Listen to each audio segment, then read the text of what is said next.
c'est pas humain de mettre une partie de la population à part comme ça. C'est pas humain d'accepter qu'il y a une citoyenneté normale et puis il y a des sous-citoyens. On est vraiment dans une situation, je dis insensée. Si en plus on supprime le RSA, les indemnités chômage et que sais-je encore, on arrive, mais là, à une véritable mise en danger volontaire des gens parce qu'on les affame. C'est-à-dire qu'on est quand même, depuis le 15 septembre, des millions de personnes en France ont perdu leur emploi.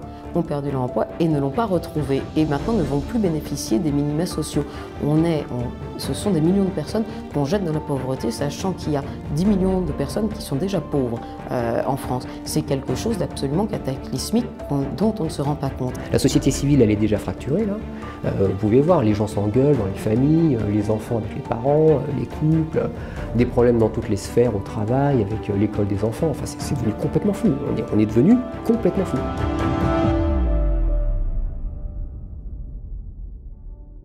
Bonjour Maître Prota.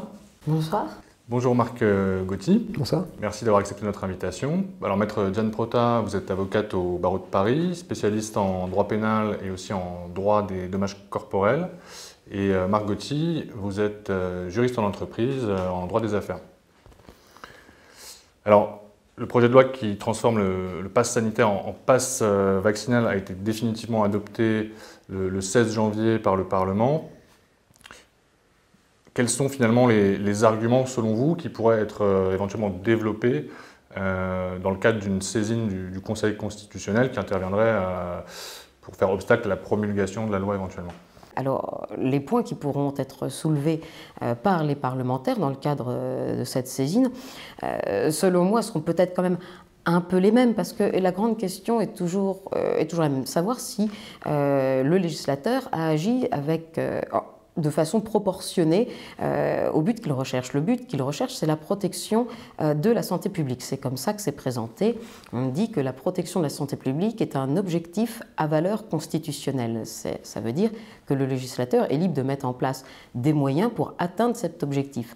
Simplement, l'objectif de valeur constitutionnelle de protection de la santé qui nous est présenté doit être mis en balance avec les libertés de la Constitution qui existent déjà. Par exemple, la liberté d'aller et venir, la liberté de conscience et d'autres principes fondamentaux comme le principe d'égalité ou d'autres qui ont encore été dégagés par le Conseil constitutionnel, par exemple l'intelligibilité de la loi. Je l'ai peut-être dit difficilement, mais c'est-à-dire que la loi doit être compréhensible et ça aussi c'est un objectif à valeur constitutionnelle. Mais la question qu'il faut bien voir, le Conseil constitutionnel vérifie la constitutionnalité de la loi, donc en fonction des droits garantis par la Constitution, donc liberté d'aller et venir, c'est un des droits primordiaux et fondamentaux. On voit bien dans l'esprit de la loi que les principes fondamentaux sont supérieurs à des objectifs à valeur constitutionnelle qu'avec le temps, le Conseil constitutionnel a créé. Par définition, la liberté d'aller et venir est censée être supérieure à l'objectif de protection de la santé publique. Mais en tout état de cause, on doit les mettre en balance pour faire en sorte que cet objectif soit atteint en ayant des limitations tout à fait proportionnées et simplement d'ailleurs si elles sont nécessaires, aux droits garantis par la Constitution comme la liberté d'aller et venir ou la liberté de conscience. On peut se poser la question, est-ce que par cette loi on atteint réellement l'objectif de protection de la santé? C'est la première question que devra se poser le Conseil constitutionnel. Est-ce que la logique du tout vaccinal va permettre cette protection? À partir du moment où on nous explique que le pass sanitaire ne marchait pas, on ne voit pas pourquoi le pass vaccinal marcherait plus. Ça n'a pas de sens. Et si le Conseil constitutionnel se penche sur la question, il pourra tout à fait observer que l'impératif de protection de la santé publique qu'on veut tous poursuivre peut être atteint par nous tous, d'ailleurs en tant que collectivité, sans nécessairement imposer à tous la prise d'un vaccin. On a les gestes barrières, on a effectivement aussi des mécanismes de traçage des uns des autres pour savoir si quand quelqu'un est par exemple contaminé, il doit pouvoir s'isoler, puis il y a des cas contacts qui peuvent être prévenus. Il y a tout un tas de possibilités aujourd'hui pour protéger la santé publique. Et par ailleurs, la mise en place du pass vaccinal, non seulement ne le permet pas, mais en plus, à mon avis, la met en danger, parce que à quoi on aboutit? On aboutit au fait que beaucoup de gens, notamment des soignants, qui ne sont pas vaccinés mais qui sont négatifs au Covid, ne peuvent pas travailler. Et alors que des soignants qui, eux, sont vaccinés mais positifs, sont réintégrer ou en tout cas appeler en renfort. C'est le même problème, le problème clair et simple, j'allais dire, du pass sanitaire transformé en pass vaccinal, c'est quand vous écoutez le Premier ministre Jean Castex qui nous dit quelqu'un de vacciné mais positif pourra prendre le train et quelqu'un de pas vacciné mais de négatif ne le pourra pas. On arrive à quelque chose d'assez ubuesque qui est finalement que les gens vaccinés et positifs jouissent de leur passe des libertés, si je puis dire, et ceux qui ne sont pas contagieux, en bonne santé, eux se retrouvent enfermés chez eux et sans aucun contact et sans vie sociale. Donc par définition, il y a des atteintes fondamentales bien trop grandes à la liberté d'aller et venir qui sont contenues dans cette loi. C'est l'argument principal, mais il y a aussi, et je pense qu'on pourra y revenir dans vos questions, la question de l'atteinte à la liberté de conscience. Car cette vaccination obligatoire heurte probablement les croyances et les valeurs de beaucoup d'entre nous. Quels sont pour vous les grands enjeux aussi finalement que soulèvent ces dispositifs, que ce soit le pass sanitaire ou le pass vaccinal, voilà, les enjeux de société, les enjeux juridiques? Si vous avez une société qui instaure d'abord un pass sanitaire, qui donne encore un peu la possibilité à ceux qui ne veulent pas s'intégrer dans des vaccinations, on va dire forcées, parce que finalement ça revient à ça, et que ensuite vous avez un système qui est un petit peu plus contraignant avec un pass vaccinal, et qui donc là élimine en grande partie la possibilité de toute façon de faire toutes les activités qui étaient recensées dans le pass sanitaire en France, là vous tombez dans une validation de ce que l'on peut qualifier d'apartheid, malheureusement. Puisque l'apartheid est simplement étymologiquement et scientifiquement une mise à part de la population, une mise à l'écart, qui n'est pas du tout fondée sur le critère racial. Le critère racial, c'est un exemple d'apartheid, mais l'apartheid, c'est plus général que ça, c'est plus vaste. Et donc à partir du moment où vous avez une société qui accepte qu'une partie de sa population soit mise à l'écart de la société, à ce moment-là, vous tombez dans une société qui accepte de pulvériser littéralement 230 ans d'évolution de son histoire, depuis la Révolution française en France, où vous aviez, vous savez, le fameux triptyque, liberté, égalité, fraternité. Donc là, la liberté, c'est fini. Il vous faut un pass vaccinal pour avoir une vie normale. Donc on vous l'a déjà prise en fait, et on consent à vous la donner si vous faites ce qu'on vous demande. Donc la liberté, c'est fini. L'égalité entre les citoyens, c'est fini aussi, puisque justement les lois sont de nature clairement apartheid. Donc vous avez en fait une différence de citoyenneté, ce qu'évoquait aussi Diane dans de précédentes interventions, chose qu'on n'avait pas vue depuis l'Empire romain ou par rapport aussi à certaines périodes sombres de l'histoire, comme le régime de Vichy en France, où vous aviez notamment les Juifs, qui étaient en fait une sorte de sous-catégorie d'êtres humains, avec les droits qu'on a commencé petit à petit à leur retirer, parce qu'il faut se rappeler que pour cette partie de population-là, à cette époque, on ne les a pas tout de suite exterminés dans des camps et dans des chambres à gaz. On a commencé tout doucement à leur supprimer une partie des droits en tant qu'être humain, jusqu'à ce qu'ils se retrouvent avec moins de droits qu'un chien. Et après, on sait comment ça s'est fini. Donc, on a déjà pris ce virage-là, c'est déjà acté. Donc, au niveau de l'égalité, encore une fois, scientifiquement, étymologiquement, ça peut ne pas plaire à certaines personnes, néanmoins c'est un fait. Ou alors il faut changer la définition dans les dictionnaires de ces mots-là. Mais nous vivons en apartheid, que tout le monde accepte. Donc déjà, là, il y a un gros problème au niveau de la société. Ensuite, la fraternité, c'est fini aussi. Puisque ceux qui ont accepté en fait, de se soumettre à des choses qui étaient complètement non éthiques, immorales, illégales, et je passe sur les adjectifs que je pourrais encore trouver, n'ont pas voulu en fait aider ceux qui ont décidé de résister en fait à ces choses qui étaient naturellement pas du tout admissibles, quel que soit l'angle d'appréciation de ces choses-là. Donc ça c'est le premier, on va dire, critère majeur d'enjeu pour un pass sanitaire, un pass vaccinal dans une société qui accepte de le mettre en compte. La deuxième chose qu'on peut dire, c'est qu'une fois que vous avez ceci, il faut quand même bien avoir en tête factuellement ce que ça signifie. Par exemple, là, si vous transformez donc en France le pass sanitaire en pass vaccinal, ce qui est fait, il faut quand même bien avoir en tête que ces gens-là donc, ne peuvent plus du tout avoir accès, j'ai pris les exemples de la loi, aux foires, aux salons, aux séminaires, au marché de Noël, aux remontées mécaniques à la montagne. Donc, il faut qu'ils aient des cuisses un peu costauds pour remonter les pistes. Des transports publics interrégionaux tels que le train, l'avion, le car, interdiction des bars, des restaurants, Du théâtre, du cinéma, de l'opéra, du club de sport, de la salle de spectacle, du parc d'attractions, de la salle de concert, du festival, de la salle de jeu, de la bibliothèque, du centre de documentation, donc tout ça c'est fini. Les grands magasins, éventuellement à la discrétion des préfets en fonction des territoires. On leur interdit parfois donc aussi le camping, le club de vacances, travailler dans certains secteurs avec une suspension du contrat de travail qui est déjà actée, la rémunération bien sûr qui est suspendue, et même parfois les indemnités journalières d'arrêt maladie. Enfin, c'est un truc complètement fou, quoi. On n'avait jamais vu une telle brutalité et violence d'un gouvernement vis-à-vis de son propre peuple. Dans certains pays, mais on va attendre de voir ce qui se passe en France, mais il y a des camps de quarantaine qui sont montés, je pense notamment à l'Australie. On pense aussi, ce qui est acté aussi, si mes informations sont exactes, à l'Autriche et au Canada qui ont supprimé l'indemnisation de l'assurance chômage. En France, on a une quinzaine de départements socialistes qui ont désiré que le RSA soit supprimé à ceux qui en bénéficiaient s'ils ne voulaient pas se faire vacciner. Et on a même entendu certains esprits qui, pour moi, relèvent d'une déviance un peu satanique. Enfin, j'ai des difficultés à trouver un autre mot, où il faudrait en fait carrément leur interdire l'accès aux magasins alimentaires. Ce qui d'ailleurs ne s'est même pas fait sous le Troisième Reich, puisque les Juifs, lorsqu'ils étaient encore dans la société civile, ils avaient encore le droit d'aller au magasin alimentaire, prendre de la nourriture pour se nourrir. On les a affamés que quand ils ont commencé à être dans des camps. Donc bref, en fait, tout ça pour dire quoi? En fait, vous avez de facto un assassinat. C'est un assassinat social.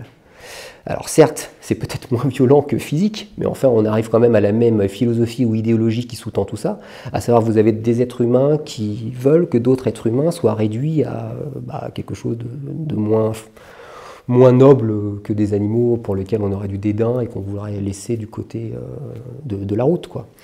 Donc, si vous voulez, lorsque vous arrivez à un tel constat, qui normalement devrait appeler des sanctions de crimes contre l'humanité, ou des atteintes fondamentaux aux intérêts de la nation, ou même de trahison. Il faut quand même bien comprendre ce que ça veut dire tout ça. C'est-à-dire que si on continue pendant des années, parce que là, à mon avis, c'est pas fini, c'est que le début, mais si on continue pendant des années à avoir une société comme ça, mais à mon avis, c'est la paix sociale que vous menacez de but en blanc dans toutes les sphères de la société civile. La société civile, elle est déjà fracturée, là.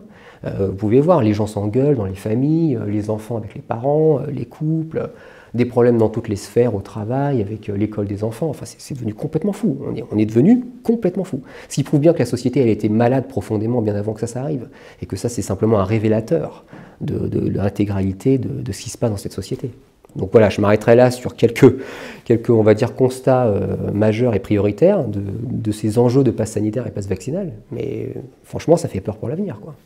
Est-ce qu'il existe, selon vous, des obstacles juridiques qui empêchent le gouvernement, justement, de rendre la vaccination contre le Covid obligatoire, ou est-ce que c'est davantage une décision d'ordre politique ? Non, il y a un obstacle juridique de poids sur la route qui s'appelle la Cour européenne des droits de l'homme. Il y a certes des considérations politiques sur lesquelles on pourra revenir, mais il y a une des choses qui est absolument fondamentale, que je n'ai pas entendue dans le cadre des débats au Parlement, sauf au Sénat, grâce à la sénatrice Mme Müller-Brand qui a apporté un amendement visant à créer l'objection de conscience, et c'est à l'occasion de cet amendement qu'elle a interpellé le Sénat et d'ailleurs donc le Parlement sur la question de l'arrêt de la Cour européenne des droits de l'homme qui s'appelle Vavrika, qui est une décision qui a été rendue le 8 avril 2021.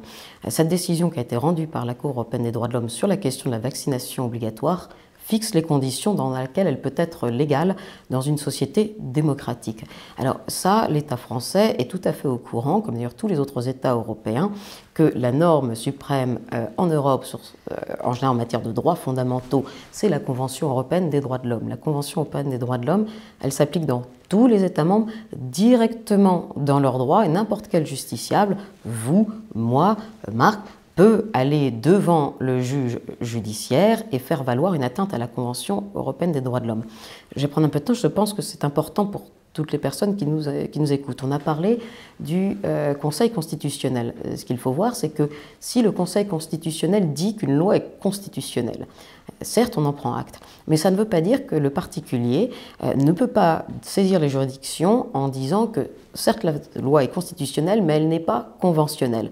Par là, on veut dire qu'elle ne respecte pas la Convention européenne des droits de l'homme. Alors, c'est un peu une question de mimétisme, parce que certains des droits de la Cour européenne des droits de l'homme, même la plupart, ont été repris par la Déclaration des droits de l'homme française. Ça veut dire que si par exemple le Conseil constitutionnel considère qu'il n'y a pas d'atteinte à la liberté d'aller et venir, la Cour européenne des droits de l'homme, elle peut très bien considérer que cette loi est constitutive d'une telle atteinte. Et par exemple, quand on se défend devant un tribunal, on a le droit, on va dire Madame X, je donne un exemple, Madame X qui est en train de perdre son emploi au cinéma, elle était ouvreuse au cinéma, enfin, je crois que c'est un métier qui existe peut-être encore, mais en tout cas, l'exemple est là. Donc, le pass sanitaire se transforme en pass vaccinal. Alors, cette dame qui jusque-là travaillait encore au cinéma en se faisant certes des tests tous les jours et payant, ce qui était tout à fait anormal, mais pouvait exercer encore son emploi. Là, avec le pass vaccinal, elle est obligée de se faire vacciner. Si elle refuse, son employeur va suspendre son contrat de travail et elle va se retrouver dans une espèce de prison contractuelle, puisque finalement, on suspend ad vitam aeternam les gens tant qu'ils n'auront pas craqué.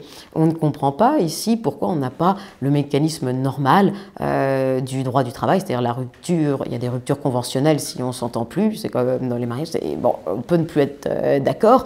Non, mais c'est le divorce par consentement mutuel, c'est la même chose. D'ailleurs, c'est comme ça qu'on apaise les relations en matière de droit du travail. Souvent, les gens trouvent un accord eux-mêmes. Puis il y a peut-être des gens qui n'ont pas envie de se faire vacciner, qui en plus n'avaient pas envie non plus de rester dans leur entreprise. L'occasion peut faire le larron. Enfin, on peut trouver des solutions. Il n'y a pas de raison d'exclure celle-ci. Alors, si on en voit une quand même, c'est que à partir d'un certain moment, si on va sur le droit du licenciement normal, on peut être amené aussi à condamner des chefs d'entreprise. Et certains chefs d'entreprise peuvent tout à fait considérer que ce n'est pas de leur faute si leur salarié ne se vaccine pas. Il peut aussi d'ailleurs considérer qu'il ne veut pas de cette vaccination, donc il n'est pas légitime que des indemnisations tombent sur les entrepreneurs. Ça, nous sommes d'accord, mais on peut trouver de toute façon des solutions. Et on ne peut pas laisser les gens, comme je dis, dans cette prison contractuelle, ça n'a absolument aucun sens.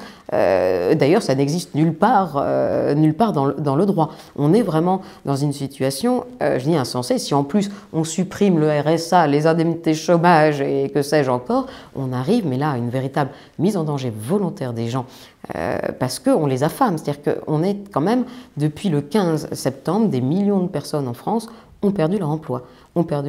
Et ne l'ont pas retrouvé et maintenant ne vont plus bénéficier des minima sociaux. Ce sont des millions de personnes qu'on jette dans la pauvreté, sachant qu'il y a 10 millions de personnes qui sont déjà pauvres en France. C'est quelque chose d'absolument cataclysmique dont on ne se rend pas compte. Et sur ce point, pour revenir un instant sur la question, donc si Madame X refuse de se faire vacciner, qu'elle est suspendue, elle pourra très bien opposer au niveau du Conseil des prud'hommes le fait que la loi, certes, est constitutionnelle, mais qu'elle ne respecte pas, par exemple, le droit au travail, le droit à des tas de choses, au niveau européen, et demander que pour son cas particulier, la loi qui a été votée, passe vaccinal, ne lui soit appliquée. Ça donnera, par exemple, contestant sa suspension, Madame X demande qu'on mette à l'écart la loi sur le passe vaccinal, et le juge normal, et le juge normal, c'est-à-dire le juge ordinaire, est censé le faire. Et c'est là que je reviens un instant sur la question de la liberté de conscience qu'on n'a pas vue. Madame la sénatrice Müller-Bronn a déposé donc un amendement visant à créer ce statut, car dans cette décision que j'expliquais, la décision Wawrinka, qui est donc celle qui s'applique à toute l'Europe. Monsieur Wawrinka, en réalité, il y a une dizaine d'années, qui est un ressortissant de la République tchèque, ne voulait pas faire vacciner ses enfants contre des maladies infantiles bien connues, tuberculose, poliomyélite, etc. Et la République tchèque a la même loi que nous pour les maladies infantiles, c'est qu'on vaccine les enfants contre elles et qu'il y a des sanctions si vous ne le faites pas. Alors la République tchèque, c'était 100 € d'amende et le petit, vous ne pouvez pas l'inscrire à la maternelle. Mais vous pouvez l'emmener à Hippopotamus et puis arrivé à l'âge de 6 ans, il va aussi à l'école. Et dernier point, ce qui a été pris dans l'arrêt Wawrinka, c'est que la loi tchèque avait prévu le statut d'objecteur de conscience pour ceux qui résiduellement ne voulaient pas se vacciner. Alors ça parle à tout le monde, l'objecteur de conscience, c'est celui qui à la base ne veut pas, pour des convictions profondes, faire son service militaire, et ça a été reconnu dans la loi. Donc nous, cet amendement qui a été porté par Mme Müller-Bronn et par d'ailleurs d'autres associations et collectifs qui l'ont soutenu, dit: prenant acte de la jurisprudence Wawrinka, si on regarde les critères qui ont été mis par cette décision, donc dans l'idée évidemment plus tard qu'elle se prononcerait, la Cour européenne des droits de l'homme, sur la question du Covid, Il y a donc quatre raisons pour permettre que la vaccination soit légale. C'est donc que les maladies soient graves. Donc, dans le cas des enfants de M. Wawrinka, oui, ces enfants pouvaient potentiellement mourir réellement de maladies infantiles.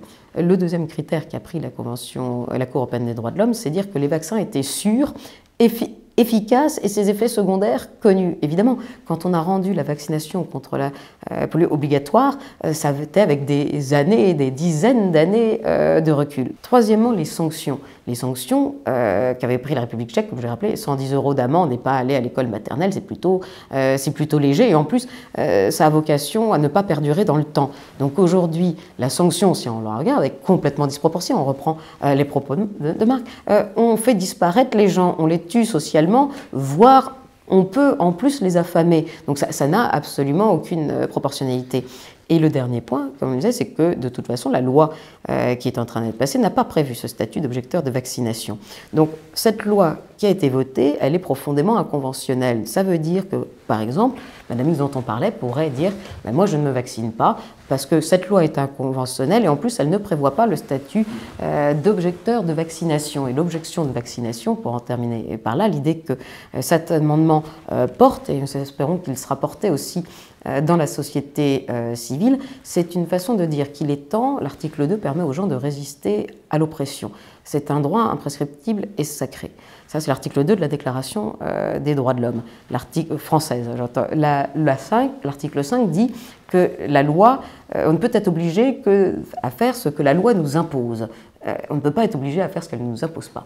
Or, on nous a bien dit que ce n'était pas une obligation vaccinale. Certes, elle est déguisée, mais ça n'en est pas une. Or, pourquoi nous forcer à tous nous vacciner? C'est une violation de l'article 5, mais c'est aussi une violation de l'article 9 sur la liberté de conscience, puisque finalement, on ne prévoit pas une obligation vaccinale, mais on en fait une norme sociale et on est exclu de la société si on ne s'y plie pas. C'est quand même la première fois qu'on contraint les gens par de telles mesures à appliquer une valeur sociale et finalement le président, quand il dit aux gens « vous êtes des irresponsables, vous n'êtes plus citoyens », c'est un jugement moral et nous, à ce moment-là, dans cet amendement, il faut que les gens opposent leur propre morale, leur propre croyance et leurs propres valeurs, parce que la loi n'a pas à rendre applicable une morale et à exclure par cette violation de la morale les citoyens de la société. L'âme humaine, la conscience humaine est ce que nous avons de plus précieux et aujourd'hui, on peut tout à fait considérer que les personnes qui ne sont pas vaccinées, ce sont par des choix profonds. Donc il me semble que c'est une violation de l'obligation de conscience et qu'on se met d'ailleurs sur le même point que nos gouvernants ou les politiques quand ils prennent des positions qui relèvent de la morale et non pas de la loi. Et je rebondirai aussi sur le contrôle de conventionnalité de la loi que tout magistrat est censé appliquer, s'il fait avec intégrité son travail. Il faut bien comprendre que le contrôle de constitutionnalité, c'est quelque chose qui appartient effectivement au Conseil constitutionnel, soit a priori, soit a posteriori. Mais depuis 1975, le Conseil constitutionnel a dit lui-même que ceux qui doivent faire le contrôle de conventionnalité de la loi, à savoir est-ce que la loi est conforme aux droits européens supérieurs applicables sur le territoire et aux traités internationaux que la France a ratifiés, tout ça, ce sont les juges entre guillemets ordinaires, avec la Cour de cassation au sommet de l'ordre judiciaire en France et avec le Conseil d'État au sommet de l'ordre administratif en France. Mais tous les juges sont obligés, s'ils font leur travail avec intégrité, de faire ce contrôle de conventionnalité de la loi. Je vous donne juste un exemple, mais ce n'en est qu'un, il y en a plein. Vous prenez un règlement européen qui est directement applicable sur le sol français, en tant que pays de l'Union européenne. C'est un règlement européen numéro 2021/953 du 14 juin 2021 et qui a été publié au journal officiel le 15 juin 2021 et qui est directement applicable sur le territoire français. Celui-ci vous dit dans les articles 3.6 et 7, noir sur blanc, sans quiproquo possible, que les passes sanitaires que les États membres de l'Union européenne aimeraient prendre ne doivent mener à aucune forme de discrimination. Zéro, entre ceux qui ont un pass sanitaire et ceux qui n'en ont pas. Ils disent aussi que ce n'est pas une condition préalable à la libre circulation des personnes. D'accord? Donc c'est écrit noir sur blanc, il n'y a pas de quiproquo possible. Donc là, quand vous êtes magistrat, et que vous demandez, on vous demande en tant que magistrat d'appliquer le contrôle de conventionnalité, qui fait partie de vos attributions. Sinon, si vous ne le faites pas, c'est une faute professionnelle. Vous pouvez être passible de révocation auprès du Conseil supérieur de la magistrature, à minima. Le juge qui refuse de l'appliquer, en fait, par cette action-là, prouve qu'il est dans une certaine idéologie. Puisque c'est tellement même pas sujet à interprétation, parce que je rappelle que le droit, c'est une science. C'est une science juridique. Alors, c'est une science humaine et sociale, elle est sujette à interprétation, il y a plusieurs positions qui peuvent être prises, certes. Ce n'est pas ce qu'on appelle une science dure comme les mathématiques ou la physique, mais ça reste néanmoins une science. Et lorsque vous avez des violations telles que celles que je viens de vous dire par rapport à un règlement européen qui interdit explicitement et catégoriquement ce que fait la France, l'Italie ou d'autres pays, peu importe. Là, on peut élargir à tous les autres pays de l'Union européenne. Donc, si le magistrat refuse de simplement appliquer le droit tel qu'il devrait être, à ce moment-là, lui-même se met en situation de faute professionnelle, de révocabilité possible après des conseils supérieurs à la magistrature, voire même, si on pousse dans le code pénal et qu'on cherche bien quelques infractions, il peut être lui-même passible, avec un juge d'instruction qui, là, cette fois-ci, sur commission rogatoire, viendrait le chercher chez lui à 6 h du matin pour qu'il s'explique sur le fait qu'il n'a pas voulu faire son travail avec intégrité.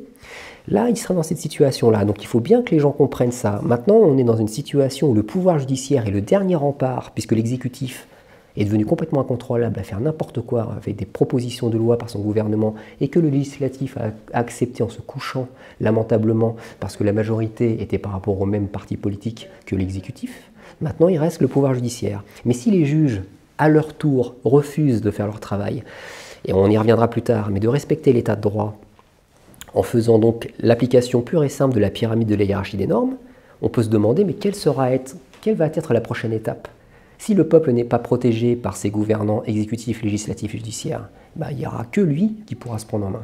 Et là, à mon avis, je ne veux pas faire de paris sur l'avenir, mais ça sera beaucoup plus sport et fun que ce qu'on est en train de vivre là. Même avec les manifestations à l'heure actuelle, ça n'aura rien à voir.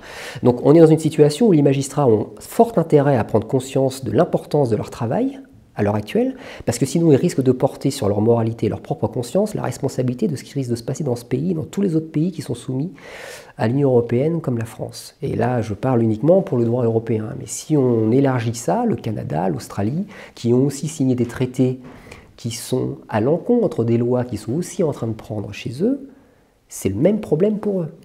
Donc c'est planétaire ce problème-là. Et à mon avis, on a le doigt sur la gâchette. Si les gens, et les magistrats particulièrement, refusent de faire leur métier avec intégrité et de simplement faire leur travail, on ne leur demande pas de faire autre chose.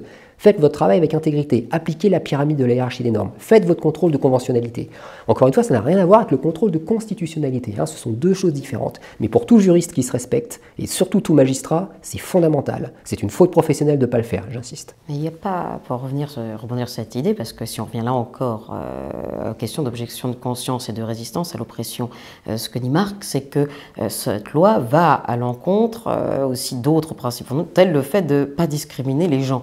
On est tous conscients qu'un cafetier, par exemple, qui n'ouvre pas sa porte à quelqu'un qui est non vacciné, en réalité commet cette discrimination. Alors, il est pris entre la poêle et le pion, puisqu'il se retrouve avec l'obligation de demander certains passes aux gens pour les laisser rentrer, avec l'obligation de le contrôler, mais il se retrouve aussi avec la possibilité, et ça c'est une possibilité courageuse, de faire valoir lui aussi son droit à la résistance à l'oppression et son objection de conscience. Il peut ouvrir la porte de son café et laisser rentrer les personnes sans passe, c'est-à-dire il s'expose à une amende, certes, mais si cette amende lui est envoyée, ce monsieur pourra lui aussi faire part de son statut d'objecteur de conscience et dire en conscience, je n'ai pas voulu appliquer une loi qui en elle-même est profondément discriminatoire. Je n'ai pas voulu laisser des petits-enfants dehors et ne donner un menu enfant qu'à certains qui avaient un pass vaccinal. Donc cette idée d'objection de conscience, je pense que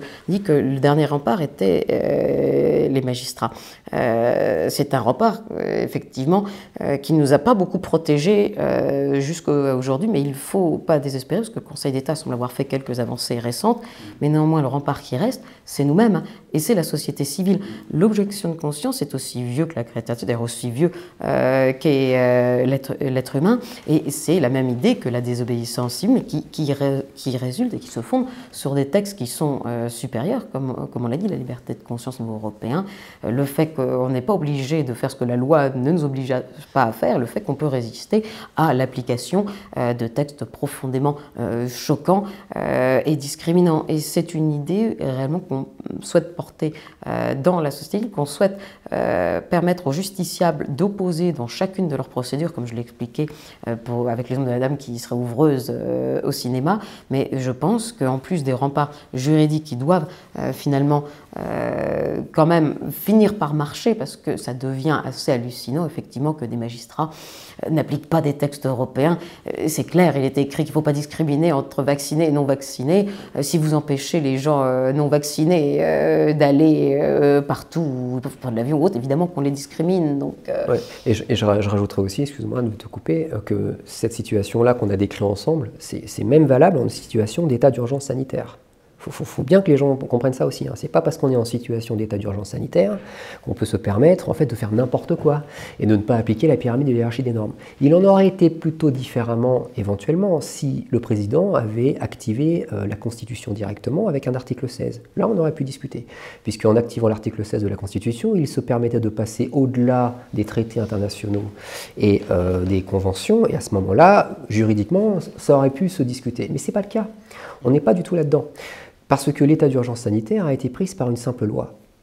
La loi française étant inférieure, par exemple, au règlement européen que je citais tout à l'heure, elle doit se coucher. Elle doit être écartée comme non conforme au droit supérieur. C'est tout à fait exact. Si le président ou le gouvernement ne veut pas appliquer les traités internationaux, eh bien, il fait la déclaration au titre de l'article 16, qui est la déclaration sur les points de pouvoir, qui lui évite d'avoir à les appliquer. C'est un poids tout à fait important. Mais en tout cas, il est certain que cette loi, tout le monde sait qu'elle viole tous les principes de la Convention européenne, qu'elle viole la jurisprudence Wawrinka qui a été posée à toute phase utile, justement pour servir de guide. Et il est certain que la France sera maintes et maintes fois condamnée quand la Cour européenne des droits de l'homme sera amenée à se prononcer. Donc là encore, cette question, on ne comprend pas. Et en plus, ce n'est pas finalement une application sensée et rationnelle de l'objectif de protection de la santé publique, parce qu'on est tous d'accord pour suivre cet objectif de protection de la santé publique. Il n'y a aucune difficulté, d'ailleurs, pour les Français vaccinés ou non vaccinés. Tout le monde est pour arrêter l'épidémie. Vous êtes spécialiste du droit des dommages corporels. Je crois que vous avez notamment défendu un petit garçon qui a perdu la vue. Alors ça, c'est en cours. On a parlé, il y a un petit garçon qui a perdu la vue 4 jours après la vaccination. La difficulté, c'est que les effets secondaires, quand ce sont sur des jeunes, c'est pour toute une vie. Je ne dis évidemment pas qu'il ne faut pas se soucier des effets secondaires sur des personnes plus âgées. Mais ce petit garçon, il a 12 ans. C'est toute une vie à être aveugle. C'est incommensurable comme préjudice. Ça représente, d'ailleurs, c'est pas l'argent qui va changer son problème, mais ça représente des millions.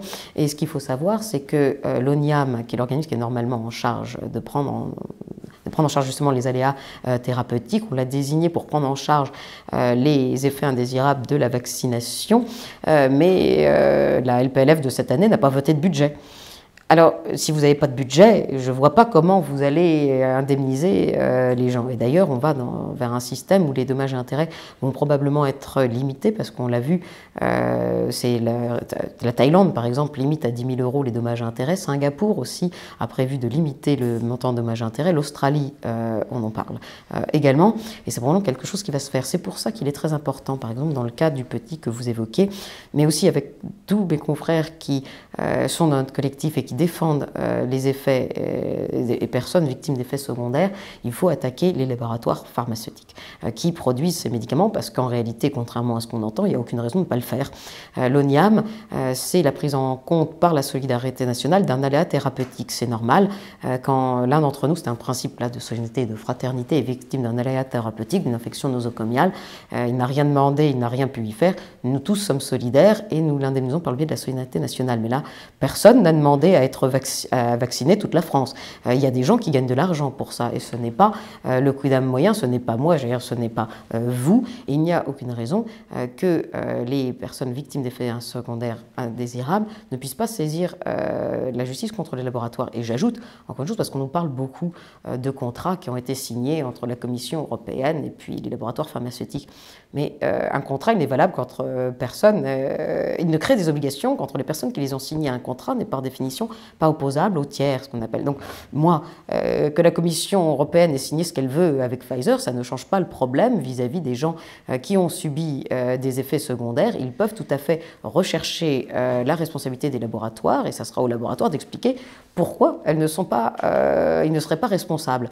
Donc j'invite tous mes confrères, mais d'ailleurs j'invite aussi tous les particuliers qui pourraient être victimes d'effets indésirables, non pas à saisir l'ONIAM, mais à se rapprocher d'un avocat et à lancer des actions contre les laboratoires. C'est eux qui doivent, à mon sens, payer tout ça, et certainement pas nous et la solidarité nationale. Peut-être un mot aussi sur le rôle du conseil scientifique et du conseil de défense sanitaire. Donc, conseil scientifique qui pèse sur les mesures prises par le gouvernement depuis plusieurs mois. Conseil de défense sanitaire dont les délibérations sont frappées du sceau du secret. Quel regard est-ce que vous portez justement sur le fonctionnement et la légitimité de ces deux conseils ? S'agissant du conseil scientifique, celui-ci a été créé par le président de la République alors qu'il existe dans nos institutions, enfin dans beaucoup d'autres autorités, la haute autorité, la santé, l'académie de médecine, on avait tout ce qu'il fallait. Je ne les ai pas tous en tête, mais il y en a au moins une dizaine, on ne voit pas pourquoi on en a créé un autre. Par ailleurs, le président de ce conseil, M. Delfraissy, a été en charge de savoir si les membres composant ce conseil avaient ou pas des conflits d'intérêts. On sait très bien que beaucoup d'entre eux en ont. Pourtant, M. Delfraissy, en tant que président, a considéré qu'il n'y avait pas de difficulté dans la composition de ce conseil scientifique.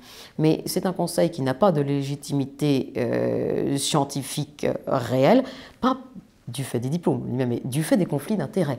C'est ça la difficulté. Il n'a pas, donc, ces décisions n'ont pas de légitimité réelle. On ne voit pas pourquoi il a été créé. Puis en dernier lieu, certains avocats ont essayé d'attaquer ces avis sur leur pertinence, et le Conseil d'État a répondu que c'était inattaquable, et la ligne s'est arrêtée là, il n'y avait rien de plus à dire. Donc on ne sait pas pourquoi c'est inattaquable. Et pour ce qui est des conseils de défense, alors moi aussi j'ai entendu dire, j'ai lu la presse comme tout le monde, que les décisions du Conseil de défense seraient classées pendant 70 ans. Alors je ne me permettrai pas de dire des bêtises parce que je ne vois pas sous quelle législation ou sous quel texte ça a pu être fait, mais nous avons promis de nous y pencher parce qu'effectivement ça choque tout le monde. On voit d'ailleurs un des problèmes fondamentaux, c'est que les gens reprochent un défaut de transparence. Les gens ont peur des produits qu'on peut leur donner, ont peur et peut-être des vaccins. Ils demandent un débat contradictoire, transparent avec toutes les idées scientifiques, celles qui sont contre, celles qui sont pour. Mais par définition, si vous expliquez à la population que vous créez des conseils de défense qui n'existent même pas dans la Constitution, c'est en gros vous vous enfermez dans un bunker tout seul avec les gens que vous avez choisis et qui ne sont pas élus, et que vous expliquez que vos décisions, on ne se connaîtra pas avant 70 ans, évidemment que c'est sujet à caution pour tout le monde, et ça n'aide certainement pas à une confiance retrouvée et renouvelée dans les décisions qui sont prises actuellement. Que dit pour vous en fait finalement cette crise sur l'état global de nos institutions, de notre démocratie et des modalités d'exercice du pouvoir? Est-ce qu'il y a des dysfonctionnements selon vous qui ont été éventuellement mis en lumière par cette crise? Est-ce que nous sommes toujours dans un état de droit? Oui. Enfin, non. Mais je vais répondre à la question. En fait, vous savez, il y a une chose très simple, en fait, quand les gens ne sont pas d'accord. Très, très simple. Peu importe les convictions des uns ou des autres, les opinions, les avis plus ou moins éclairés, tout ça, c'est très bien, ça enrichit les débats, et grâce à ça, on a un enrichissement des pensées des uns et des autres, et c'est très bien. Surtout dans les sociétés démocratiques, c'est un des piliers justement de la vie en communauté. Mais lorsque vous voulez atteindre une certaine vérité scientifique, en tout cas vous voulez la rechercher, vous êtes obligé de partir du référentiel dans lequel vous voulez vous situer. Donc là, si on parle de sciences juridiques et de sciences politiques, vous regardez quelles sont les caractéristiques, par exemple, d'un état de droit. Puis après, tout simplement, vous regardez si les critères de la définition sont remplis. Si vous voulez savoir si vous avez dérivé vers une forme d'autoritarisme, voire de totalitarisme ou de dictature de façon plus globale, pareil, vous regardez les critères de la définition de ces choses-là dans des dictionnaires spécialisés, notamment les dictionnaires de sciences politiques, et puis vous regardez si vous les avez toutes. Voilà. Donc l'état de droit, c'est mort, vous l'avez déjà plus, puisque la pyramide de la hiérarchie des normes que l'on a évoquée tout à l'heure, c'est justement un des critères de l'état de droit. C'est cumulatif avec d'autres critères. Donc si la pyramide de la hiérarchie des normes n'est plus respectée, l'état de droit est déjà mort. C'est tout simple. Alors après, vous pouvez trouver ça très désagréable, vous pouvez crier à la fenêtre que c'est pas normal. Très bien, ça s'entend et émotionnellement, ça se comprend. Mais encore une fois, si vous voulez scientifiquement savoir et être neutre, vous regardez les critères d'une définition de ce que vous cherchez à démontrer. Donc l'état de droit, il faut la pyramide de l'hiérarchie des normes appliquée par les juges. On l'a pu, jusqu'à aujourd'hui, ça ne veut pas dire qu'il ne peut pas renaître l'état de droit. Mais à l'heure actuelle, il n'existe pas. Si je peux dire, les lois, elles sont toujours comme les marques. Si on fait que les appliquer, on va retrouver notre état de droit. Oui. C'est pas plus difficile que ça, mais C'est ça. c'est une question de volonté aussi. Et j'allais dire, c'est visiblement, c'est pas un virus qui est censé réécrire notre constitution. Voilà. Et en plus, lorsque vous avez un des critères qui n'est plus rempli, il faut savoir que lorsque vous voulez un concept comme l'état de droit, les autres critères aussi, il faut voir s'ils sont affectés ou pas. Or, malheureusement, les autres critères de l'état de droit sont affectés aussi. Donc, vous avez par exemple la séparation des pouvoirs par l'indépendance de la justice. Donc là aussi, on pourrait sérieusement s'interroger. Lorsque vous voyez à quel point l'idéologie de l'exécutif est imprégnée dans les plus hautes sphères de la magistrature, avec des gens qui ont fait leur étude ensemble, qui sont bourrés de liens d'intérêt dans tous les sens, je citerai personne, mais même le président du Conseil constitutionnel a un membre de sa famille qui a fait partie de la stratégie vaccinale du gouvernement. Enfin, bon, après, je ne vais pas rentrer dans les détails, mais si vous voulez, il y en a plein des histoires comme ça. Il y en a tout le temps, il y en a plein. Donc, mettons ça de côté. Mais l'état de droit, de toute façon, même si on s'arrêtait qu'au premier critère, on l'a pu. Or, c'est absolument nécessaire qu'on l'ait. Donc, voilà, il y a ça. Deuxièmement, si vous voulez savoir si vous êtes dans une dérive autoritaire, donc là, je ne vais pas développer parce que ça me demanderait à minima 20 à 25 minutes, donc je ne vais pas le faire. Mais par contre, je peux d'ores et déjà vous dire que pour la dérive autoritaire, voire totalitaire, on l'a. C'est-à-dire qu'on a tous les critères de la définition sont remplis dans des dictionnaires spécialisés. Donc, par exemple, je vais vous les lister. Vous avez une primauté de l'exécutif, vous avez une absence de respect des droits de l'homme. On a parlé un petit peu du droit tout à l'heure qui était violé, sur les droits de l'homme, les traités internationaux, le droit européen, la CESDH que Diane évoquait, donc on y est. Vous avez une réglementation de tous les aspects de la vie sociale et culturelle dans la société. Pareil, on y est. Quand vous ne pouvez même plus aller au théâtre ou à l'opéra, c'est que ça commence vraiment à être sérieux. Vous avez un développement de la propagande médiatique. Vous savez, c'est la pensée unique, il faut se faire vacciner, c'est répété en boucle, et puis on refuse de questionner ou d'entendre notre thèse, comme les traitements, comme autre chose. Enfin, bref, vous voyez. Vous avez une censure de l'autre côté des libertés d'expression et d'opinion. Ça aussi, on peut creuser. Vous avez les opposants au régime, entre guillemets, qui sont persécutés, bannis, exilés, voire emprisonnés. Donc moi, j'ai des gens en tête, je ne citerai pas de nom, mais tout le monde pense à certaines personnes, notamment du domaine scientifique et médical en France, qui ont été plus ou moins écartés ou mis de côté, ou en tout cas on aurait bien aimé. Vous avez un embrigadement de la jeunesse. Alors là, l'embrigadement de la jeunesse, je fais quand même une petite parenthèse en développement, parce que je n'ai pas le temps de développer tout, mais l'embrigadement de la jeunesse, on pourrait me dire, mais en quoi donc la jeunesse est embrigadée? Mais en fait, c'est tout simple. Rien que les manuels d'histoire-géographie depuis la 6e et jusqu'au lycée sont déjà imprégnés de chapitres qui justifient le bien fondé du confinement. Et ensuite, quand vous avez des concerts organisés en plein air, je pense notamment à Global Citizen qui a eu lieu à Paris il y a quelques semaines ou mois de ça, où vous avez la présidente de la Commission européenne, Ursula von der Leyen, qui vient sur scène et qui fait l'apologie de la vaccination Covid-19, alors que ce n'était pas du tout l'objet du concert. C'était quelque chose contre le réchauffement climatique, contre la pauvreté dans le monde, ce genre de cause, mais c'était absolument pas pour faire une apologie de la vaccination Covid-19, dont d'ailleurs Emmanuel Macron, le président, a fait une intervention par vidéoconférence à ce concert-là. Donc si vous voulez, la jeunesse a été impactée même jusque dans ses loisirs. Donc on peut se rappeler des choses qui sont passées dans l'histoire, ils ont commencé comme ça avec la jeunesse. Et enfin, je terminerai là-dessus, vous avez aussi une cooptation des membres au plus haut degré du pouvoir étatique. Donc certes, en démocratie, les élus sont justement élus, mais le problème c'est que quand vous avez les médias qui sont détenus à un large pourcentage par des grands milliardaires ou des grands groupes privés sur la planète, qui positionnent qui ils veulent au niveau des couvertures de magazines, au niveau de qui on invite sur les plateaux télé avec une forte audience, un grand audimat, déjà la démocratie, on peut vraiment se poser la question, qui décide quoi? Et qui tire les ficelles derrière? Est-ce qu'il n'y aurait pas des intérêts privés? Est-ce qu'il n'y aurait pas des firmes ou des lobbies qui seraient derrière les politiques? Moi je pense par exemple à Nicolas Hulot, en 2018 qui est parti. Alors après, moi je ne juge pas l'homme en tant que tel, je dis juste, regardez ce qu'il a dit. Il a dit, je ne peux pas faire ce que je veux. Il y a beaucoup trop de lobbies qui sont derrière tout ceci. Donc je pars. Combien de temps il est resté? Je crois qu'il est resté 1 an. Pour moi, que j'estime déjà beaucoup. Parce que si le système d'emblée l'empêche de faire les actions qu'ils veulent, parce que les lobbies sont derrière en train de casser toutes les velléités qu'il aurait aimé mettre sur place pour l'environnement et autres, déjà, ça vous donne un petit état de la démocratie. Après, moi, je veux bien que les gens ils y croient et parce qu'ils ont envie d'y croire. Mais c'est de la poudre aux yeux si vous commencez à creuser. Alors bien sûr, après, ça ne plaît pas à beaucoup de gens de dire ça, mais il faut s'enseigner, il faut aller chercher l'information. Il ne faut pas simplement écouter la télé confortablement assis dans votre canapé, les pieds dans les pantoufles, et à écouter aussi ce qu'on vous dit à la radio. Non, c'est fini ça.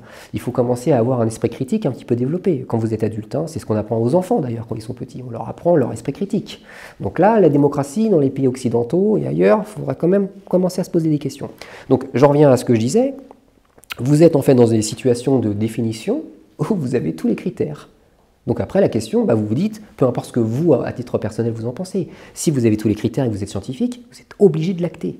Vous êtes obligé de regarder la réalité en face. Et si ça ne vous plaît pas, c'est à vous de mettre en place les actions pour que ce que vous venez de constater change. En début du mois de juin, il y a eu un rapport informatif de la délégation sénatoriale à la prospective rédigé par 3 sénateurs qui justement revenaient sur les stratégies développées par 6 pays asiatiques pour lutter contre l'épidémie, donc la Chine, le Japon, la Corée du Sud, Taïwan et Singapour.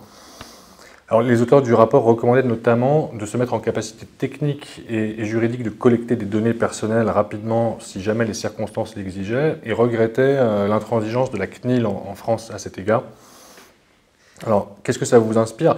Comment on peut expliquer, selon vous, finalement, l'attrait d'une partie de nos responsables politiques pour des mesures de surveillance et de contrôle de la population dont certaines sont utilisées dans des régimes autoritaires ou totalitaires comme la Chine qui était citée dans ce rapport? Laissez Marc répondre, je voudrais simplement dire quand même dans un des dossiers que la CNIL s'est plaint 4 fois.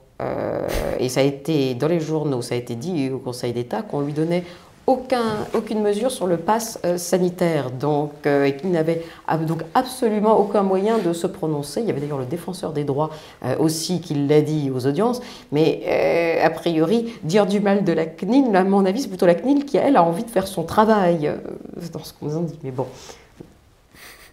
Oui, tout à fait. En fait, on voit dans les rapports sénatoriaux, en effet, qu'ils ont déjà rédigé des centaines de pages sur des hypothèses où ils aimeraient, en fait, ils envisagent, je vais rester prudent, c'est pas forcément qu'ils aimeraient, mais ils envisagent très sérieusement de mettre un contrôle des populations totales dans le cas d'une épidémie nouvelle qui arriverait et où, en fait, vous seriez contrôlé du matin au soir, y compris jusqu'à vos achats en pharmacie, y compris jusqu'à ce que vous preniez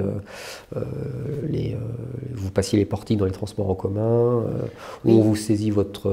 Il propose de désactiver, mais c'est parce que c'est choquant, ce rapport du Sénat prévoit, en cas d'une épidémie plus grave, de désactiver les titres de transport des gens, mais aussi leurs comptes bancaires. Oui, les comptes bancaires, voilà. C'est écrit par le Sénat, quand même. Oui, c'est écrit par les sénateurs là-dessus qui ont demandé ce rapport.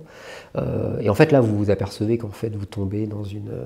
oui, c'est ça, dans une dictature, on va dire, à la chinoise, on va dire communiste extrêmement sévère, et où le modèle de société change, parce que nous, dans les pays occidentaux, on a fait passer l'individu en premier avec les libertés individuelles sur le collectif. Dans ce genre de société, en Asie, vous avez plutôt une suprématie philosophiquement du groupe par rapport à l'individu. Donc après, il y a tout un tas de raisons à cela, historiques, culturelles, qui datent de plusieurs millénaires. Mais il faut quand même prendre en compte que c'est un changement de paradigme total et qui va complètement à l'inverse de ce que nous, dans les pays occidentaux, on a développé sur cette philosophie de liberté individuelle. Et donc finalement, vous vous rendez compte qu'il suffirait simplement qu'ils appuient sur un bouton pour encore plus faire une tuerie sociale des gens qui éventuellement refuseraient de faire certaines choses. Alors si vous voulez, moi dans la philosophie, si on a réellement un virus qui extermine l'humanité, je veux bien entendre ce genre de choses-là, faut pas non plus être extrémiste non plus dans l'autre sens. Hein, mais bon, si vous avez par exemple le Covid-19, où ils veulent, ou quelque chose qui s'apparente au Covid-19 au niveau du taux de mortalité et au niveau des peuples, enfin des populations cibles du virus, où on sait qui sont vraiment à risque, on sait à peu près les comorbidités, voilà, que les personnes sont particulièrement âgées. Donc si vous voulez... j'en reviens à ça, mais commencer à pondre des rapports sénatoriaux qui suppriment totalement le paradigme sociétal dans lequel on vit, moi je me dis, soit ces gens-là ont complètement perdu la raison, soit ils sont en train de suivre quelconque plan que je n'ai pas en tête, mais en tout cas il y a quelque chose. Parce que là, quand on sort du domaine du raisonnable à ce point-là, moi je ne comprends pas. Il faut qu'on m'explique. Quand on voit les faits, les chiffres, et ce qui se passe, moi, je ne comprends pas, il faut qu'on m'explique. Et est-ce que, selon vous, en fait, on pourrait aussi éventuellement, dans les années qui viennent, avoir d'autres dispositifs coercitifs inspirés du pass sanitaire ou vaccinal, mais qui ne concerneraient pas la sphère sanitaire, mais d'autres sphères, par exemple l'écologie, au nom d'un impératif de protection de l'environnement, voire d'autres domaines encore? Tout à fait. En fait, une fois que vous avez lancé la machine et que vous avez fait plier d'une façon ou d'une autre les populations à suivre, on va dire, la marche forcée, à ce moment-là, vous avez déjà ouvert la porte à tout le reste. Donc en fait, vous pouvez par la suite effectivement avoir un pass climatique, avec un quota en fait de gaz à effet de serre que vous serez en droit d'émettre, etc. Après, dans la philosophie, c'est pas forcément ça qui est mal. Au contraire, il faut effectivement préserver notre planète, notre environnement, en essayant de faire des choses correctes et positives dans ce sens-là. Mais vous savez, c'est comme pour tout. Il y a la bonne façon de faire et il y a la mauvaise.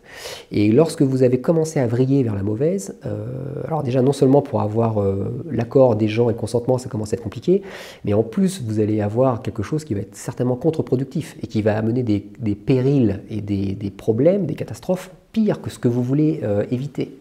Donc moi je pense qu'une des premières choses à faire, d'ailleurs tous les ingénieurs et scientifiques que je connais, qui ont commencé à travailler sur ces questions, disent bien que la toute première étape, c'est d'abord d'informer la population, d'instruire les gens. C'est normal, ce n'est pas forcément leur domaine de compétences professionnelles, mais il faut déjà renseigner les gens. Et en fait, ces ingénieurs-là et ces scientifiques se sont aperçus que quand les gens avaient les cartes en main, les clés de compréhension du problème auquel ils étaient confrontés, bien souvent, ils acceptaient par eux-mêmes de faire les sacrifices, parce qu'ils ont bien compris que c'était pour eux, en fait, qu'ils le faisaient. Et que s'ils ne le faisaient pas, ils se tiraient une balle dans le pied. Mais si vous ne faites pas comprendre aux gens l'enjeu dans lequel vous êtes, vous ne les informez pas, vous ne leur faites pas comprendre les choses. Là, en France, vous avez par exemple la Convention citoyenne pour le climat qui a été dans l'idée quelque chose d'absolument génial à faire. Et les conventionnels de les citoyens de cette Convention pour le climat avaient tous bien compris qu'il fallait mettre vite en place des choses absolument vertueuses pour l'avenir. Et donc ils acceptaient en tant que citoyens que le reste de la population civile se restreigne. Mais si vous voulez, si vous avez des intérêts à court terme dans les lobbies et autres, ou la façon dont fonctionne le monde à l'heure actuelle, qui est orienté uniquement sur la croissance, sans se remettre en question demain, en fait, c'est du suicide. C'est juste du suicide. Et on attend juste à ce que la corde craque, à force de tirer dessus. C'est comme un élastique. Vous tirez, vous tirez, vous tirez, et derrière vous continuez à ne rien prévoir, ou c'est juste de la poudre aux yeux, comme du greenwashing, ça il y en a beaucoup, que ce soit dans la finance ou ailleurs.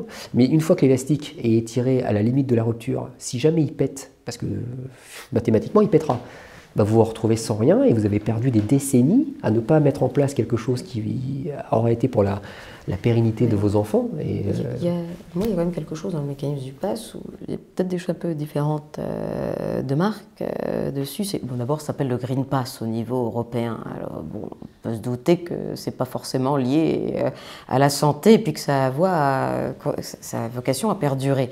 Et pour d'autres objectifs, probablement des objectifs verts, comme son nom l'indique. Mais est-ce qu'il faut voir au-delà de ça?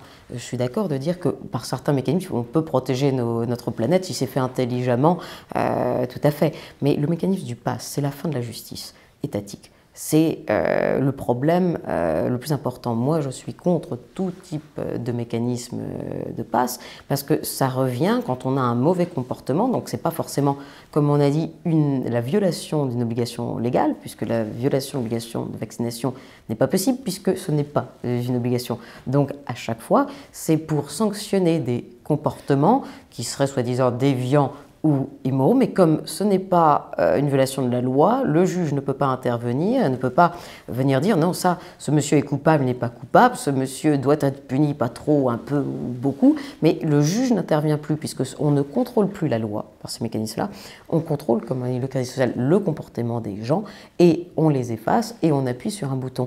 Donc je crois que l'hôpital public est en faillite, ça on l'a dit, mais l'éducation nationale probablement aussi, quand on envoie les protocoles aberrants, qui de toute façon font que sont dans la rue ceux qui sont pour et dans la rue aussi ceux qui sont contre, enfin ça n'a absolument plus de sens, mais ce qu'on oublie aussi, c'est qu'à travers cette crise, une des institutions qui aura été profondément marquée et à mon avis ébranlée, c'est la justice, parce qu'on est dans un autre mécanisme de sanction, on passe plus par un mécanisme de sanction légale par le juge, on passe par un mécanisme de sanction de la morale et des comportements par des technologies, par des nouvelles technologies, mais aussi par son voisin. Parce qu'à partir du moment où vous demandez au cafetier, mais le barman ou autre, de contrôler le pass, qu'est-ce que ça veut dire? Ça veut dire qu'on demande à un citoyen d'en contrôler un autre. Pourquoi? Parce qu'on est beaucoup plus nombreux et qu'on ne peut pas mettre un policier derrière chaque bar et derrière chaque personne. Il est bien évident que la police nationale serait évidemment débordée si elle devait regarder les passes sanitaires à l'entrée de chaque restaurant, parce qu'il faut se mettre dans cette idée-là. C'est quelque chose qui est absolument totalement impraticable pour la police. Alors qu'est-ce qu'on fait? On demande aux citoyens de le faire eux-mêmes. Mais à ce moment-là, l'État, j'allais dire, devrait payer les personnes. C'est un autre métier à ce moment-là. Puis d'ailleurs, c'est limite une délégation d'autorité publique. Il y a une véritable... Parce que seules les personnes qui sont visées par la Constitution peuvent avoir le monopole de la contrainte pour l'État, c'est les policiers, donc peuvent arriver, vous arrêter, vous mettre les menottes, employer la force sur vous. Mais mon voisin ne peut pas mon voisin le barman ne peut pas employer la force sur moi pour m'empêcher d'entrer dans son bar. On n'imagine pas que si je rentre et que je ne suis pas vacciné, alors bon, j'aurai peut-être pas le temps d'appeler la police, puis je suis pas très grande, mais ça supposerait que quelqu'un vous mette à la porte en utilisant la force, parce que c'est bien la question. Donc, comme on ne peut pas le faire, et peut-être intéressant que tout le monde le réalise, quand je dis que le dernier rempart, c'est nous. Arrivé là, il suffit parfois de dire non pour que les choses s'arrêtent. Le 11 janvier, là, le ministre de l'Intérieur Gérald Darmanin s'est entretenu avec le président du Conseil constitutionnel Laurent Fabius pour évoquer d'éventuelles modifications des mesures d'organisation de l'élection présidentielle du fait de la crise sanitaire. Dans le cadre de l'examen du projet de loi qui transforme le pass sanitaire en pass vaccinal, on a eu une sénatrice de la Haute-Savoie, Madame Sylviane Noël, qui a déposé un amendement qui visait à garantir que le pass vaccinal ne pourrait pas être demandé dans les bureaux de vote au mois d'avril. Qu'est-ce que ça vous inspire? Donc un amendement qui a été rejeté. D'ailleurs, il y a eu un amendement similaire, je crois, qui a aussi été rejeté, mais à l'Assemblée nationale.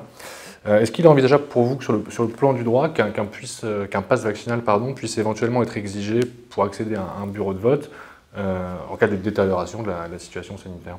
L'exercice de la démocratie a été déjà sérieusement mis à mal. Donc vous savez, au stade où on en est là, à l'heure actuelle, et là je vous parle en tant que juriste, un peu plus ou un peu moins. Je dis ça avec un peu d'ironie, non mais c'est extrêmement grave. J'imagine que c'était le cas, on dirait aux personnes non vaccinées de voter par correspondance. J'imagine mal qu'on enlève le droit de vote à tout le monde. Néanmoins, la vraie question, c'est à partir du moment où vous votez par correspondance, est-ce que ça a la même sécurité que lorsqu'on dépouille un bulletin de vote au vu, au su de tout le monde? Je pense que c'est ça la vraie question. Si on impose à une partie de la population de voter par correspondance, va-t-on bien traiter ces votes? A-t-on mis en œuvre les processus nécessaires pour les comptabiliser de façon transparente? Parce que, j'allais dire, au bout du compte, dire à une partie des gens vous pouvez voter en vous déplaçant, aux autres vous le ferez de chez vous, c'est tout à fait discriminatoire. Mais si le vote est compté de la même façon, en toute transparence, ce n'est certes pas normal, mais on peut arriver à un résultat d'élection qui ne serait pas contesté. On voit très bien que ça porte en germe une difficulté. Néanmoins, le Conseil constitutionnel, à l'occasion des précédentes lois, avait bien dit qu'on ne pouvait pas restreindre le droit de vote. Par ailleurs, je peux me tromper, mais j'ai cru comprendre que pour aller dans les meetings politiques, il n'y avait pas besoin de passe, que c'était à la discrétion des organisateurs. Donc si on ne demande pas le passe pour aller dans les meetings politiques pour l'élection, je trouverais peut-être un petit peu contradictoire de le demander pour aller dans les bureaux de vote. Oui, et puis de toute façon, comme je le disais aussi juste avant Diane, c'est que lorsque vous êtes déjà à un niveau de violation du droit, vous avez déjà tout ça qui est violé. C'est-à-dire vous n'êtes plus à une violation près pour aller voter. Donc, et ça, c'est même pas exhaustif. C'est toutes les violations au niveau du droit national, droit européen, droit international. Je suis sûr que je peux faire une ou deux feuilles de plus, si je creuse un peu. Vous voyez. Donc interdire le droit de vote aux non-vaccinés, c'est plus assez. Ça ne serait pas leur interdire, ça serait leur interdit d'aller au bureau de vote. Oui. Mais en même temps, quand on a demandé aux gens d'y aller en pleine épidémie, en leur demandant de prendre des risques pour leur santé, c'était pas mieux. Non mais j'allais dire, chaque année apporte son lot de nouveautés, mais tout est une question de balancier. C'est-à-dire que finalement, quand on regarde ça rétrospectivement, on se dit que ne pas avoir annulé le premier tour des régionales pour avoir reporté le second n'avait pas de sens. Tout le monde aurait préféré ne pas être contaminé. Des plaintes ont été déposées aussi contre plusieurs ministres devant la Cour de justice de la République dans le cadre de la gestion de l'épidémie. Plusieurs milliers selon le procureur général près de la Cour de cassation François Molins. Une enquête a été ouverte sur la gestion de l'épidémie par la CJR. L'ancienne ministre de la Santé, Agnès Buzyn, a été mise en examen le 10 septembre 2021. Quelle est la valeur de ces plaintes? Est-ce qu'elles ont une chance d'aboutir ou est-ce qu'elles sont symboliques? pense qu'elles ne sont pas du tout symboliques, parce que ce n'est pas symbolique pour les gens de porter ce type de plainte contre leurs dirigeants. Quand on s'estime victime de la prise forcée d'une thérapie dont on ne veut pas et qu'on n'estime pas nécessaire, je ne pense pas que les milliers de personnes qui ont saisi l'aient fait à titre symbolique. Madame Agnès Buzyn a été poursuivie pour mise en danger de la vie d'autrui dans le cadre de cette gestion. Le risque, c'est 1 an de prison. 1 an de prison, c'est le maximum, et en France, ça reste la même chose. Quand on n'a pas de casier judiciaire et qu'on est condamné à moins de 2 ans de prison, on n'y va pas. C'est nécessairement aménagé par le juge d'application des peines avec un bracelet ou que sais-je encore. Quand on y pense, on a quand même lu dans une tribune du Parisien des avocats appelant à pénaliser les personnes non vaccinées qui mettraient en danger la vie d'autrui en se baladant dans la rue. Alors, il faut faire de poids de mesure. Moi, citoyen lambda, victime de la politique sanitaire pour laquelle est poursuivie Madame l'ancienne ministre Agnès Buzyn, je risquerais autant qu'elle en termes de risque pénal. Je risque autant de prison, ce qui est complètement aberrant. Néanmoins, les plaintes qui sont devant la Cour de justice de la République, moi j'en ai déposé aussi pour mes clients à l'encontre de certaines personnalités du gouvernement. Nous espérons qu'elles aboutiront à quelque chose, parce que la Cour de justice de la République fait un premier filtrage des plaintes, et là, le premier filtre est opéré parce qu'il y a 3 magistrats, 3 du Conseil d'État, 3 de la Cour de cassation et 3 de la Cour des comptes. Or, nous avons soumis, en tout cas, avec diverses associations, différentes questions en termes de marché public. La Cour de justice de la République type je vais peut-être mal le prononcer, mais le Monulpavir, je le dis, c'est celui-là. Récemment, on en a acheté pour des millions et ça ne marche pas. Et personne n'a été mis en concurrence. Donc, avec des citoyens, nous avons saisi la Cour de justice de la République parce qu'il n'y a pas que les longues infractions difficiles à démontrer, comme celles dont on parle à propos de Mme Agnès Buzyn.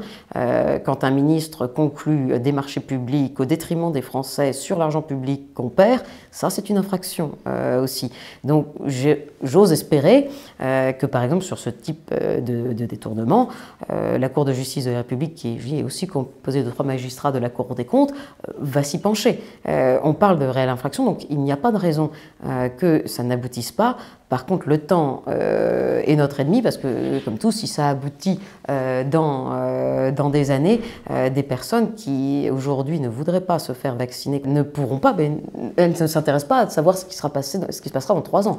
On voudrait que les choses s'arrêtent aujourd'hui. Donc, le droit pénal n'est pas ce qui permet d'arrêter toute cette machine.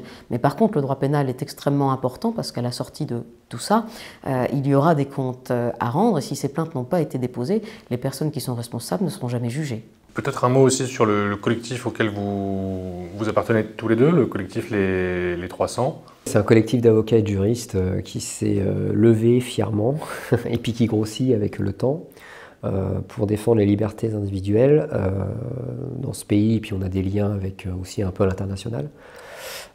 Parce qu'on estime que ce genre de situation que l'humanité est en train de vivre fait juste partie de quelque chose que l'on ne pensait pas possible.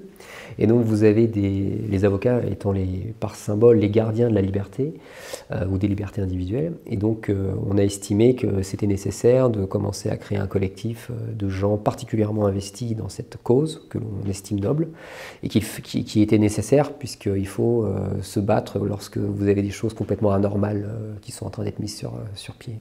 Puis ça aboutit quand même à certaines choses, parce que vous nous demandez s'il y a eu des réussites. Oui, on a un collectif de valeureux avocats versaillais qui d'ailleurs fusionnent avec nous, qui sont formidables et qui ont obtenu la levée du port du masque en extérieur dans les Yvelines. Ça a continué à Paris, nous espérons que ça va continuer.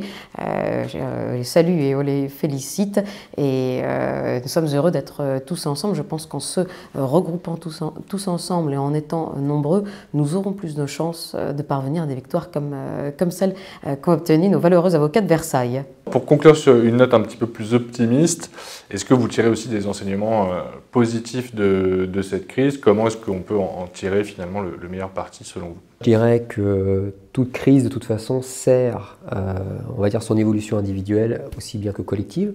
Bon, c'est ma conviction, hein, je l'impose à personne. Mais je pense que faut passer par ce genre de situation, malheureusement encore à notre niveau d'évolution, pour comprendre et pouvoir évoluer dans le meilleur des cas. Vous savez, quand vous regardez l'évolution de la vie sur Terre depuis des milliards d'années, voilà, ça passe par des résistances, ça passe par des crises, des conflits, et puis c'est comme ça qu'on évolue, parce qu'on apprend de l'expérience qu'on a traversée. Quand vous comprenez que l'espèce humaine recèle encore en elle-même des souches ou des racines, on va dire, pour être un peu manichéen, de bien et de mal, si on veut mettre des mots sur ces choses-là, vous vous rendez compte que plus l'être humain évolue et plus la forme du mal qu'il a en lui se matérialise de façon différente.